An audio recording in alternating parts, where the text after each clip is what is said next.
The real story behind Meghan Markle's yacht past is way more shocking than first thought. It is about her world before Harry as a so-called yacht girl, about the people who surrounded her, and about a carefully constructed image that the palace, the press, and the public were never fully meant to see. Today, I will reveal who Meghan Markle actually was before she became a royal. Stay with me, because this goes deeper than you think. Before we get to the yacht, you quickly need to understand who Meghan Markle really was before any of this, because the woman who walked into the British royal family did not arrive by accident, she arrived by design. Rachel Meghan Markle was born in Los Angeles in 1981 into a world that was neither poor nor privileged, but one where the gap between those two things was impossible to ignore. Her father, Thomas Markle, was a lighting director in Hollywood, a talented, respected craftsman who worked on shows like Married with Children and General Hospital. He gave Meghan something most children never get: access. Access to sets, to studios, to the mechanics of image making, from the time she was small enough to sit quietly in the corner of a production room and just watch. But then there was the other side. Her mother, Doria Ragland, came from a completely different world, quieter, more grounded, a social worker and yoga instructor who approached life with a stillness that Hollywood rarely rewards. The tension between those two worlds, glamour versus substance, access versus authenticity, would follow Meghan for decades. She attended Immaculate Heart, a Catholic all-girls school in Los Angeles, then went on to Northwestern University, where she studied theatre and international relations. That combination is more revealing than it first appears. Theatre teaches you how to inhabit a character completely. International relations teaches you how power actually works. Meghan was learning both. At the same time, deliberately, after graduating, she did what thousands of young women do in Los Angeles. She auditioned. She waited. She worked as a calligrapher between castings, hand-lettering envelopes for high-end events and weddings. She landed small roles, guest appearances, parts that paid the bills but built nothing lasting. But she was watching, always watching. What separated Meghan from other struggling actresses was not raw talent. It was strategic patience. She understood, earlier than most, that in the modern world, the personal brand matters as much as the resume, sometimes more. So she built one. In 2014, she launched The Tig, a lifestyle blog that positioned her as a tastemaker: food, travel, fashion, wellness.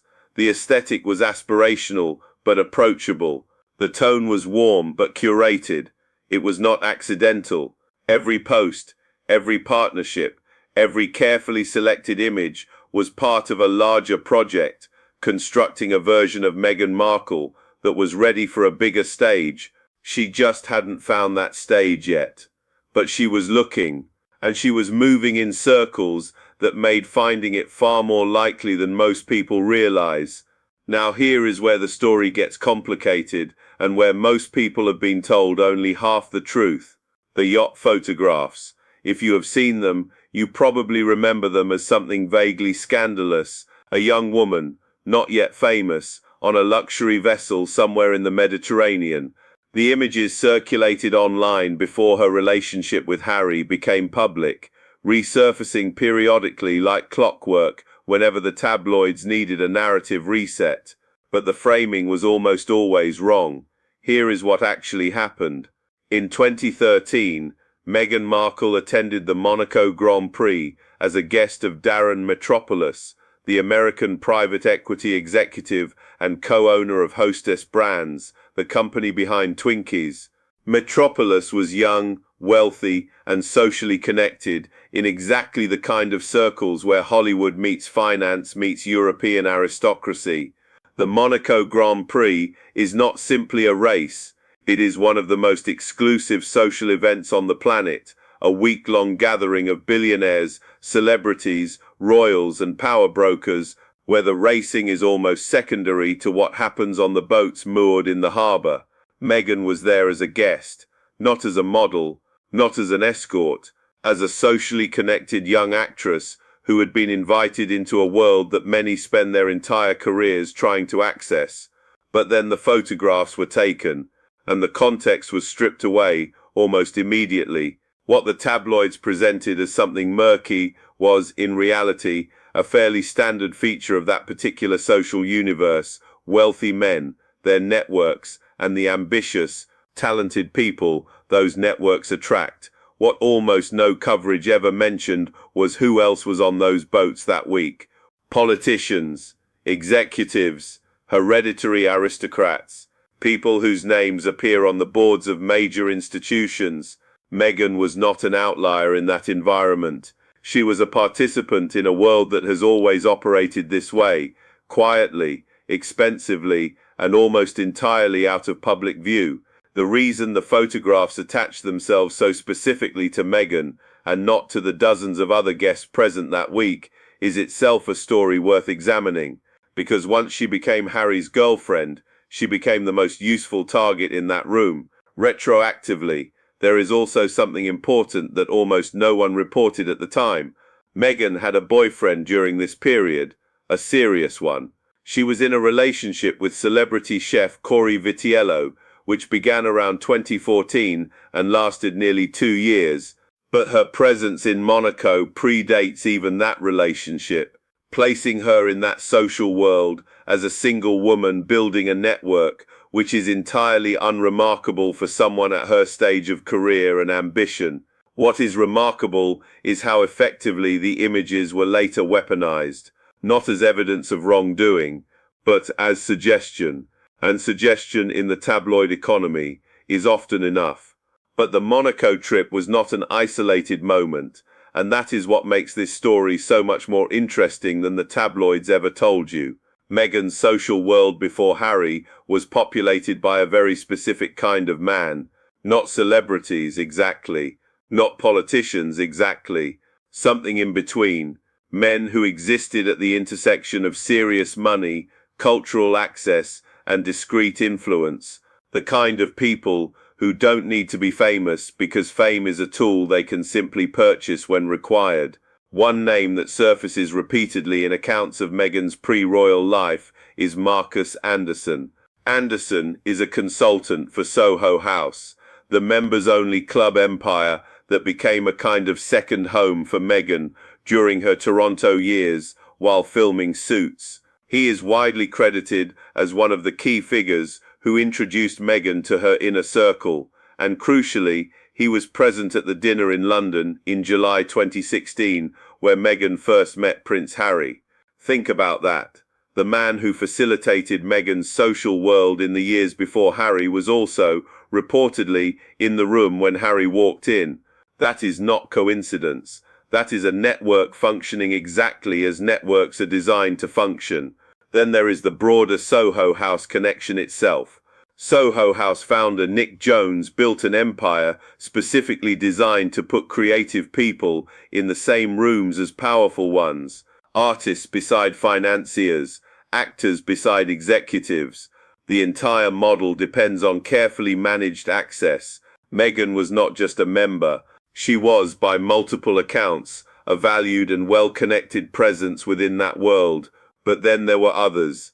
Canadian fashion mogul Jessica Mulroney, daughter-in-law of former Canadian Prime Minister Brian Mulroney, became one of Meghan's closest friends during the Suits years. That friendship gave Meghan something money alone cannot buy: inherited social credibility in a country and a class that takes lineage seriously. What all of these connections share is a common thread. Each one elevated Meghan's access. Each one moved her closer to a world where the British royal family was not an impossible destination, but a plausible one. This was not manipulation, it was navigation. The difference matters, because one implies deception and the other implies exceptional social intelligence, which is a very different thing. But what did the palace make of all this when they started looking? That is where the story takes a turn that very few people outside the walls of royal institutions have ever fully acknowledged. Here is something the royal family has never said publicly, but which sources close to the institution have confirmed in fragments across multiple investigations. The palace knew. Not everything, but enough. When a senior royal enters a serious relationship, particularly one moving at the speed Harry and Meghan's was moving, the institutional machinery around the monarchy does not simply wait and hope for the best. It investigates, quietly, thoroughly, and with access to resources that go well beyond what any tabloid journalist could assemble independently.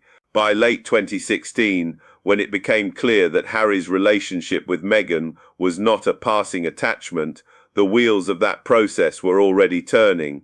What they found was not a criminal record, not a scandal in the conventional sense, but a picture.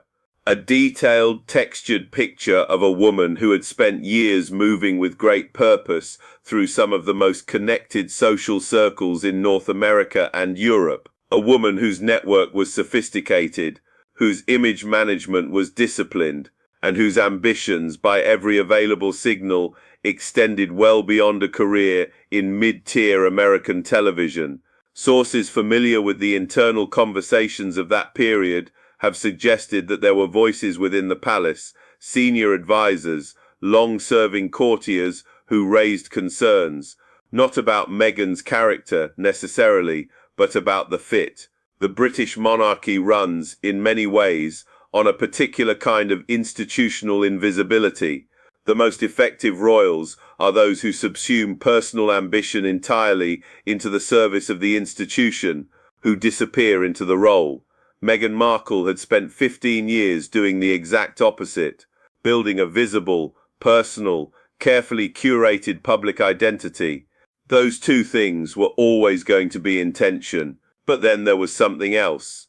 The speed of the relationship itself raised flags internally. Harry and Meghan met in July 2016. By November 2016, just 4 months later, Harry had released an extraordinary public statement through Kensington Palace, condemning the racist and sexist media coverage Meghan had received and confirming the relationship publicly. That statement was unprecedented. No senior royal had ever done anything quite like it, and within the institution, it signaled something that made certain advisors deeply uncomfortable.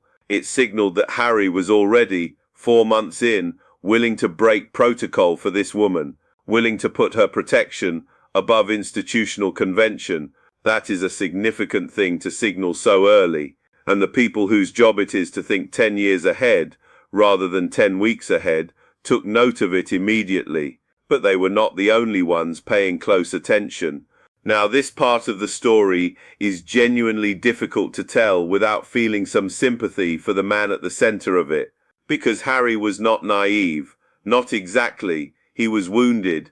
Prince Henry Charles Albert David, known to the world as Harry, had spent the better part of 3 decades carrying something that no public role, no military tour, no charitable foundation had ever fully resolved. The loss of his mother, Diana, Princess of Wales, died in Paris on the 31st of August 1997. Harry was 12 years old.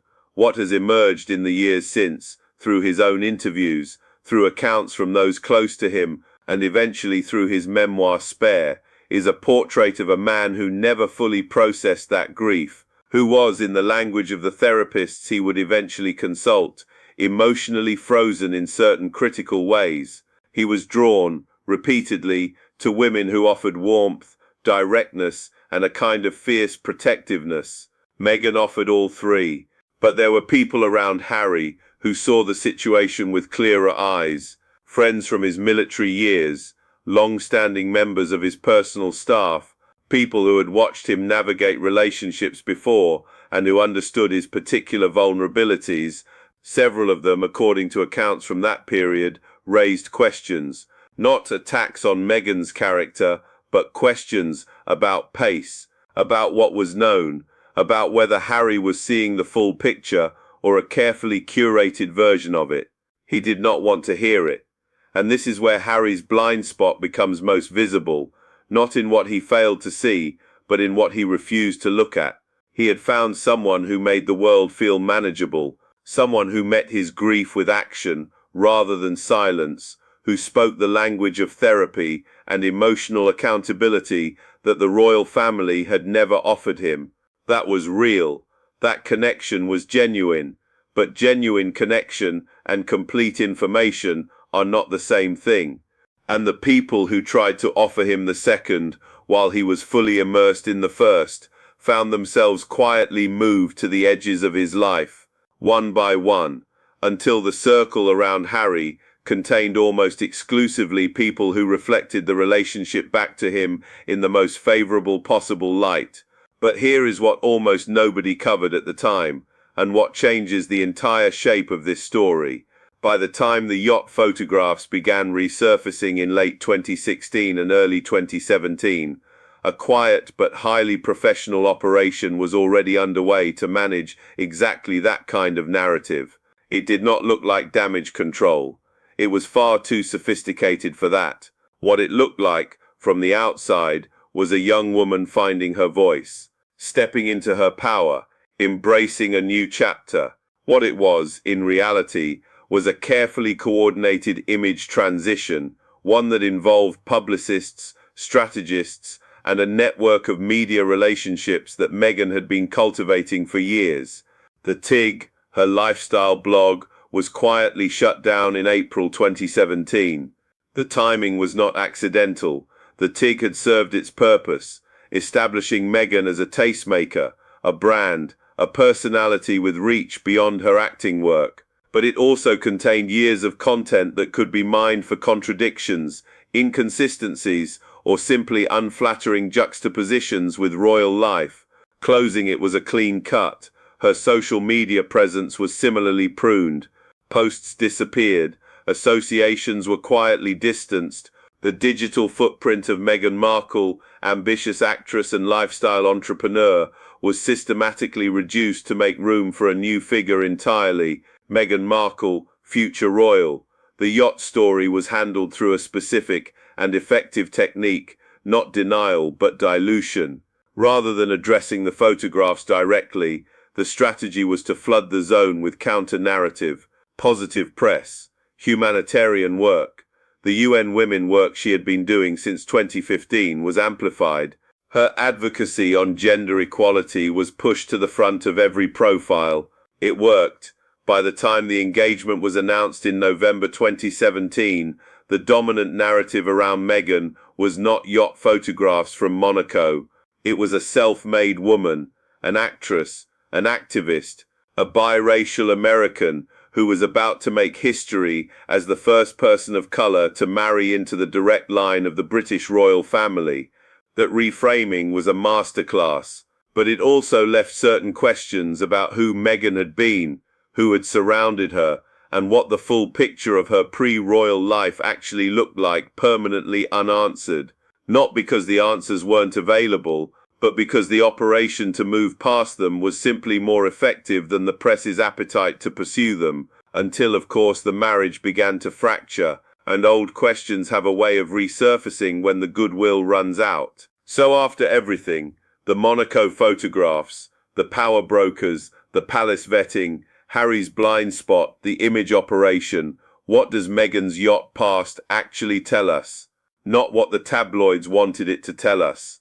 Not scandal, not impropriety, not the salacious narrative that certain corners of the British press were desperate to construct. Something more interesting than that.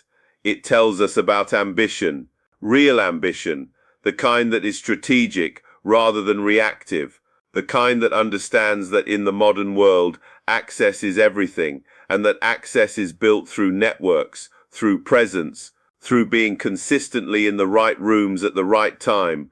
Meghan Markle spent the better part of a decade doing exactly that. She moved through Soho House circles and Monaco harbour parties and Toronto's upper social tier, not because she was lost or directionless, but because she was building something, a platform, a brand, a set of relationships that would eventually carry her further than any single acting role ever could.